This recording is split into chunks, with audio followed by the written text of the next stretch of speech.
काफ़ी शिकायत आई है कि चुन चुन के जो बीजेपी माइंडेड के लोग हैं उनके वोट बढ़ा दिए गए और कांग्रेस के जो बीजेपी के विपक्ष में वोट डालने वाले केडर हैं उनके नाम जानबूझकर मतदाता सूची से हटा दिए गए। नमस्कार दर्शकों, मेरे साथ है बाड़मेर जैसलमेर राजस्थान के लोकप्रिय सांसद उमेधाराम बेनीवाल जी।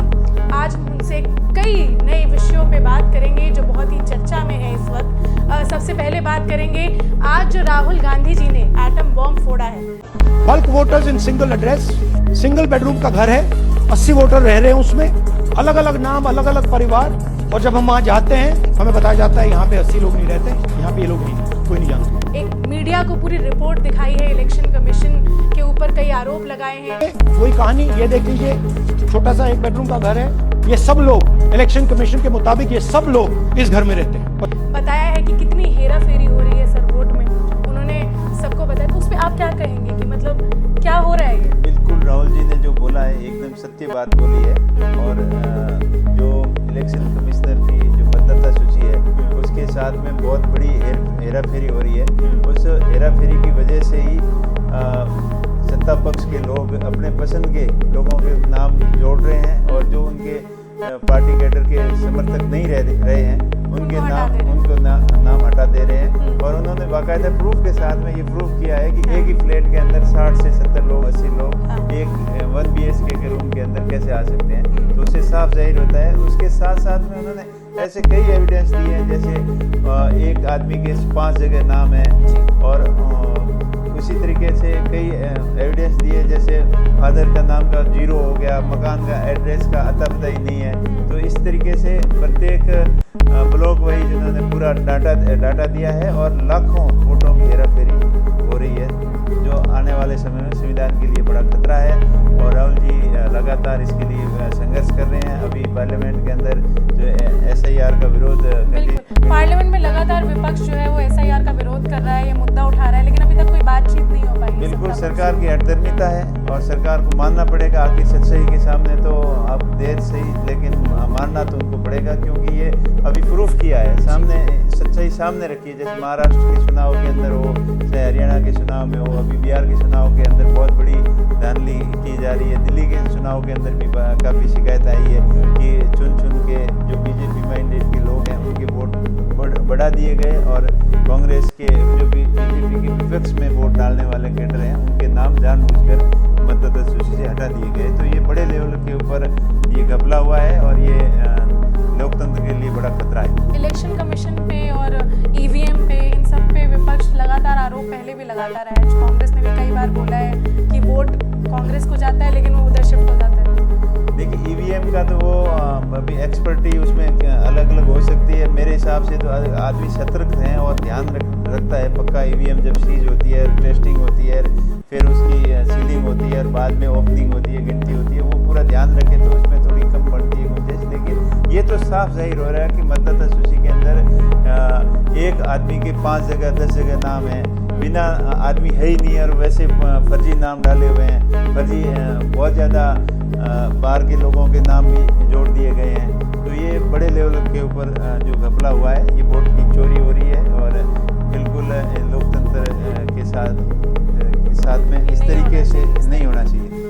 सर, आप राजस्थान से हैं और कई वक्त से वहाँ पे छात्रों का, शिक्षकों का मतलब आंदोलन चल रहा है। ऐसा ही परीक्षा जो रद्द हुई थी और वैसा ही दिल्ली में भी अभी कुछ समय से देखने को मिला कि SSC की जो परीक्षा रद्द हुई है उस पर लगातार आंदोलन चल रहे हैं। शिक्षक, छात्र सब लोग सड़क पे आ चुके हैं। तो आप क्या मानते हैं कि इस सिस्टम का बड़ा फेलियर है? चेयरमैन किसी ऐसी कंपनी से मतलब एग्जाम कंडक्ट करवाया जा रहा है जो ऑलरेडी ब्लैक लिस्टेड थी। बिल्कुल, ये जो पढ़ने वाले बच्चों के साथ में बहुत बड़ा धोखा हो रहा है। कहीं पेपर लीक हो जाते हैं, कहीं पे एजेंसियों के ऊपर डाउटफुल है। तो इस तरीके से ये सिस्टम अगर ठीक नहीं हुआ तो आने वाले समय में पढ़ने वाले बच्चों का पढ़ाई के ऊपर सिर्फ विश्वास ही हट जाएगा और सिर्फ धांधली और इस तरीके के जो सिस्टम जो चल रहे हैं वो बिल्कुल सिस्टम की फेलियरिटी है।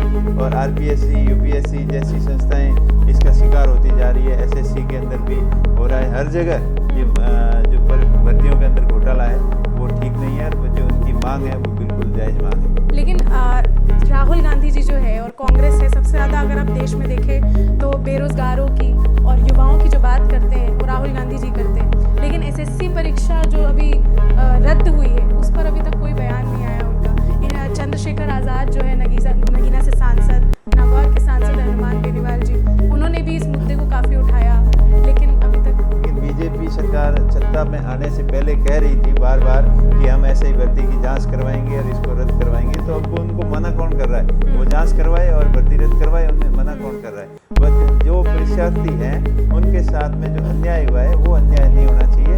जो सही के अंदर जो एग्जाम दे के पास हुए उनका मान रखते हुए जो नकली भर्ती के अंदर डमी अभ्यर्थी बन के आए हैं, चाहे पेपर लीक हुआ है, उन सबको हटाना चाहिए। उनको मना कौन कर रहा है हटाने से? जब अभी चुनाव हुए थे तो सबसे बड़ा मुद्दा बीजेपी जो लेकर चल रही थी वो ये था कि पीओके वापस ले लेंगे। इतना बड़ा मौका मिला, कांग्रेस ने लगातार अभी ऑपरेशन सिंदूर पे जब चर्चा हुई पार्लियामेंट में तो ये बोला कि जब हाथ में था मौका पीओके लेने का तो फिर क्यों चूक गए? देखिए, बीजेपी का झूठ है वो पूरे देश के सामने आ चुका है और बार बार ये झूठ बोल के देश के अंदर धर्म की और जाति की ऊपर राजनीति करके हमेशा सत्ता के अंदर रहना चाह रहे हैं। जब सत्ता के अंदर आए थे तो उनका महंगाई मेन मुद्दा था, जो वो भटक गए, उस मुद्दे से उनका ध्यान भटका दिया और उसके धर्म के ऊपर ले आए, राम मंदिर के ऊपर आ गए और अलग अलग जो पैतरे हैं वो देखते हैं कि अब लोग क्या चाह रहे हैं, उनकी इच्छा के अनुसार नए नए प्लान वो लेके आ रहे हैं। बेरोजगार देश के अंदर बढ़ रही है, जीडीपी देश की घट रही है और पर हम जो तो चौथी सबसे बड़ी अर्थव्यवस्था बन गए उनके हिसाब से। बिल्कुल, लेकिन आज बेरोजगारी तो बहुत बढ़ रही है। वो जब सत्ता के अंदर आए थे तो बोले थे डॉलर रुपये के मुकाबले बहुत कमज़ोर हो रहा है, तो जब वो आए थे वो करीब 55-60 के करीब था, अभी 90 के करीब जा रहा है। तो उनका ध्यान सिर्फ और सिर्फ लोगों का ध्यान भटका कर सत्ता के अंदर रहना ये है। और वो यही कहते, गृह मंत्री जी का कई बार बयान आया कि हमने देश की सीमाओं को इतना सौक्ष कर दिया कि परिंदा भी पैर नहीं मार सकता, लेकिन आज उस ड्रोन के माध्यम से स्मगलिंग हो रही है, हीरोइन वगैरह जो स्मगल हो रहा है तो बड़ी मात्रा के अंदर हो रहा है और आतंकवादी घटनाएं भी हो रही है, कभी रुकी नहीं है। लेकिन इन्होंने तो छाती ठोक के बोला था कि हम सत्ता के अंदर आए तो दुश्मन देश आंख उठा के नहीं दे सकता, लेकिन अभी जो हुआ है वो सबके सामने है। और ये बोल रहे थे सत्ता से पहले कि हम होते तो पीओके वापस ले लेते, अब पीओके लेने का मौका आया तो इन्होंने घुटने टेक दिए, सरेंडर कर दिया, सीज फायर करवा दिया, एकदम ट्रम्प के कहने पे सीज फायर इन्होंने करा दिया। और वो उन्होंने 33 बार बोल दिया, लेकिन इनकी एक बार भी हिम्मत नहीं हुई कि ट्रम्प झूठ बोल रहा है, ये गलत बोल रहा है, कि इसका सीज फायर करने के पीछे ट्रम्प का कोई लेना देना नहीं है। ये कहने की इनके अंदर हिम्मत नहीं है, ये खाली खोखली और थोथी बातें करते हैं। और जो अभी मौका था इनको पीओके लेने का, तब इनको लेना चाहिए था, क्यों घुटने देके? वो साहस और हिम्मत तो इंदिरा गांधी के अंदर थी, जो उन्होंने 71 के युद्ध के अंदर 1 लाख के करीब से पाकिस्तान की सैनिकों का समर्पण करवाया और बांग्लादेश के रूप में एक नया देश का निर्माण करवाया। पाकिस्तान के 2 टुकड़े करके पाकिस्तान के दांत खट्टे किए और पूरे विश्व को बता दिया कि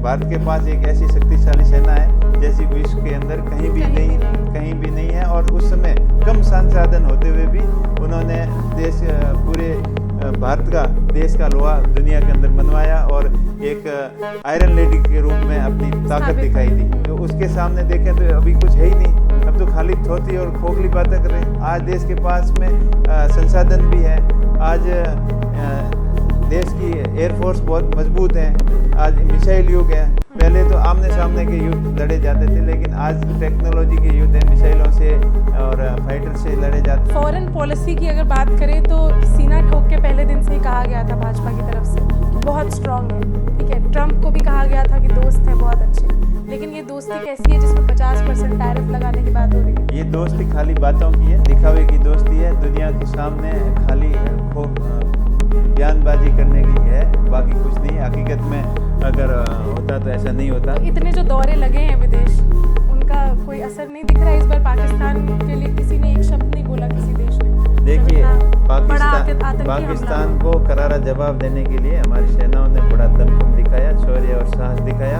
और जब भी देश के ऊपर आफत आई है तो हमारी सेनाओं ने बहादुरी के साथ में दुश्मन के दांत खट्टे किए हैं। लेकिन ये खुद बोलते हैं कि कहीं न कहीं सेना के हाथ बंधे रहते हैं और कांग्रेस पार्टी ने बंद रखे। लेकिन अब साबित हो गया कि जब सेना को खुली छूट देने की बात करते हैं और किस तरीके से अमेरिका के दबाव के अंदर आकर सीज फायर करना पड़ा और पूरे वर्ल्ड के अंदर ये साबित हो गया कि दबाव के अंदर प्रधानमंत्री नरेंद्र मोदी काम करते हैं और जो दिखावटे की बात है वो बिल्कुल अलग है। सत्यपाल मलिक जी की बात करूंगी, अभी उनका देहांत हुआ है। देखिए, सबसे पहले तो मैं सत्यपाल जी को चरणों में नमन करता हूँ और जो बहुत ही बड़े किसान नेता थे और उन्होंने देश के लिए और किसानों के लिए बहुत ही अच्छा काम किया और वो केंद्रीय मंत्री भी रहे और राज्यपाल भी रहे। लेकिन उनके लास्ट जिंदगी के जो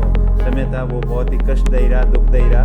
उनके एक ईमानदार और साफ सुथरी छवि के नेता के ऊपर बिल्कुल गलत आरोप लगाए, ईडी और सीबीआई को उनके पीछे लगा दिया, लेकिन उनको कुछ नहीं मिला। पूरी जांच खंगाल ली, लेकिन उनके पास में ईडी और सीबीआई के लायक उनके पास कुछ नहीं मिला। उनको बिल्कुल टॉर्चर किया और बहुत ही परेशान किया और जाते जाते उनको राजकीय सम्मान जो मिलना चाहिए था वो बिल्कुल न मिलने से पूरे देश के किसान कौम के अंदर बड़ा रोष है, दुख है कि आज राजनीतिक के पैमाने, सम्मान के पैमाने ही राजनीतिक से तुलना करने लगे। जो सत्ता पक्ष के पसंद के लोग हैं उनको सम्मान दिया जाएगा और जो उनके पसंद है उनके साथ में इस तरीके का रहे हैं, राज्यसभा मेंबर रहे हैं, लोकसभा मेंबर रहे हैं, कोई आम नेता तो थे नहीं, उनको राजकीय सम्मान बहुत बड़े किसान नेता थे। उन्होंने देश हित के अंदर बहुत बड़े फैसले लिए। जब धारा 370 वहाँ से हटी थी तब वही वहाँ के राज्यपाल थे। एक मजबूत और दबंग छवि के और साफ सुथरी छवि के नेता के साथ में इस तरीके का दुर्व्यवहार करना राजकीय और वो भी जाने के बाद में इस तरीके की दुर्भावना रखना ये बिल्कुल ठीक नहीं है। इससे साफ जाहिर होता है कि सत्ता पक्ष के अंदर रहेगा वही राजकीय सम्मान पाएगा। तो ये आने वाले समय के लिए देश के लिए ठीक नहीं है और ये लोकतंत्र के लिए ठीक नहीं है। इस तरीके की दुर्भावना रखने से भारत का लोकतंत्र कमजोर होगा। आपके क्षेत्र की बात करते हैं सर, आप काफ़ी एक्टिव रहते हैं अपने क्षेत्र में, तो जानना चाहेंगे कि क्या क्या और सोच रखा है आगे करने का। देखिए, क्षेत्र की मुख्य समस्या है वहाँ प्रदूषण की। वहाँ इंडस्ट्री जो कपड़ा उद्योग की फैक्ट्रियाँ हैं उनके जो गंदा पानी निकलता है उससे लूणी नदी है, वहाँ की लूणी नदी को बहुत ही उनका लेवल खतरनाक हो गया। उनके आसपास के क्षेत्र का जो पानी है वो बहुत ही दूषित हो गया है। अभी सबसे बड़ी बात है कि वहाँ हमारे जोधपुर और पाली की फैक्ट्रियाँ हैं, उनका पानी जो निकल कर आता है, जो जोधपुर के आसपास के कुछ गांव हैं, कुछ बालोतरा के गांव हैं, दर्जनों गांव हैं, उनके अंदर 3-3, 4-4 फुट पानी भर गया है और बहुत ही जहरीला और दूषित पानी है जिससे मवेशियों को नुकसान हुआ है। पीने के जलाशय है, जो तालाब हैं, जो पानी के मारवाड़ी में बोलते हैं टाँके हैं, कुएँ हैं, नलकूप हैं, उनके सब के अंदर गंदा पानी भरने से लोगों का जनजीवन अस्त व्यस्त हो चुका है। सरकार कोई विशेष उसकी तरफ ध्यान नहीं दे रही है। तो ये सबसे बड़ा मुद्दा है। मैंने 3 बार पार्लियामेंट में भी इस मुद्दे को रखा, एनजीटी के अंदर भी पत्र लिखे, राज्य सरकार को भी लिखे, लेकिन इसके ऊपर सकारात्मक और ठोस कार्रवाई अभी नहीं कर रही है। और मेरा प्रयास रहेगा कि इस मुद्दे को हल करने के लिए मैंने सरकार को बताया कि ईटीपी प्लांट लगाए, वो water treatment plant, zero discharge plant लगाए, ताकि वो पानी नदी के अंदर किसी भी सूरत में नहीं छोड़े, वो पानी ट्रीट करके वापस इंडस्ट्रीज के अंदर यूज ले। क्योंकि नदी के अंदर पानी छोड़ते हैं कि हमने ट्रीट करके छोड़ दिया, बहाना बनाते हैं, लेकिन पानी साफ सुथरा नहीं छोड़ते। इसलिए बहुत ही ये सबसे बड़ा मुद्दा है, सबसे बड़ी लोगों की समस्या है। और इसके साथ साथ प्रधानमंत्री जी जब 2-3 बार बड़ी सभाओं के अंदर आए थे, वहाँ बोले थे कि लूणी नदी को नर्मदा नदी से जोड़कर नदी से नदी जोड़ने के प्रोजेक्ट के अंदर इस नदी को भी हम जोड़ेंगे। और गुजरात की तर्ज पर राजस्थान के अंदर भी आम और अंगूर की खेती हम करके बताएंगे। लेकिन राजस्थान की जनता अभी मोदी जी की तरफ निगाहें उठा के देख रही है कि कब वो दिन आएंगे कि राजस्थान तो डबल इंजन की सरकार है। बिल्कुल डबल इंजन की सरकार है। लोग देख रहे हैं कि कब वो दिन आएंगे जब मारवाड़ के अंदर आम और अंगूर की खेती होगी। आम और अंगूर की खेती तो दूर गई, वहाँ पीने के पानी के बहुत लाले पड़ रहे हैं। जी, आपको अगर आप कोई प्रोजेक्ट लेकर जाते हैं अपने क्षेत्र के लिए, तो केंद्र सरकार या राज्य सरकार से सहयोग मिलता है? नहीं, बिल्कुल नहीं मिलता। प्रोजेक्ट को बिल्कुल उसकी तरफ ध्यान नहीं देते, क्योंकि मैंने ERCP की तर्ज पर WRCP के लिए मैंने 2 बार पार्लियामेंट के अंदर अपनी बात रखी थी। जैसे ERCP की अभी घोषणा की, वैसे कि वैसे वेस्टर्न राजस्थान कैनाल परियोजना की घोषणा करे और माही डैम के अंदर अतिरिक्त पानी है उसका स्टोरेज करके डैम की कैपेसिटी बनाकर पश्चिम राजस्थान के लिए कैनाल परियोजना बनाए और नर्मदा नहर और इंदिरा गांधी नहर के आपस में जोड़कर इंदिरा गांधी नहर के पीछे हरिकेश बांध है, जो बागड़ा नांगल बांध है, उसकी कैपेसिटी बढ़ाएं और जो एडजस्टेड बांध हैं अभी वर्तमान में उनकी कैपेसिटी बढ़ाएं और पानी के स्टोरेज की क्षमता बढ़ाएं ताकि लूनी नदी के अंदर भी पानी नहर के रूप में ले जाया जा सकता है और नर्मदा और इंदिरा गांधी कैनाल नहर को जोड़कर पूरे क्षेत्र के अंदर पानी की विकट समस्या को दूर किया जा सकता है। जिन्होंने बात तो की कि हमने पाकिस्तान का पानी रोक दिया, वो लग नहीं रहा है पूरे देश को कि वो पानी रोक के इन्होंने डाला कहाँ है। जब बारिश के अंदर डैम ओवरफुल हो जाते हैं, बागड़ा नांगल को या हरिकेश बांध की बात करें, वो और इस समय तो उनके शटर खोल रहे हैं, पानी वो जा रहा है पूरा नदी के अंदर डालना पड़ रहा है, लेकिन उन्होंने वो सिंधु वाला पानी रोक के कहाँ रखा है ये किसी को पता नहीं है। इनकी क्या कार्य योजना है इस पानी को रोकने की? ये खाली बातों से नहीं रुकते पानी, इनके लिए काम करना पड़ता है, बड़ी परियोजना बनानी पड़ती है। जैसे भारतमाला के तहत रोडें बनाई, ये ठीक काम हुआ है, उसी तर्ज के ऊपर नदियों को जोड़ने की उन्होंने बात तो की थी, बहुत अच्छी बात थी, लेकिन इस प्रोजेक्ट के ऊपर उन्होंने काम अभी तक धरातल पे नहीं किया है। अगर उनके अंदर हिम्मत है तो बड़ा प्रोजेक्ट बनाए, बड़ी डैम बनाए और उसके लिए बड़ी कैनाल परियोजना बनाकर जो आने वाले समय के लिए किसानों की बहुत बड़ी ज़रूरत है। आप किसानों की आय दुगनी करने की आप बात करते हो, लेकिन बातों से किसानों की आय दुगनी नहीं होती, तो आय दुगनी करने के लिए काम धरातल पे काम करना पड़ता है। तो किसानों की, राजस्थान की और शिक्षकों की, छात्रों की, सबकी बात हमने सर से की और बहुत ही बेबाकी से सर ने सब जवाब दिए हैं। उम्मीद है आपको ये इंटरव्यू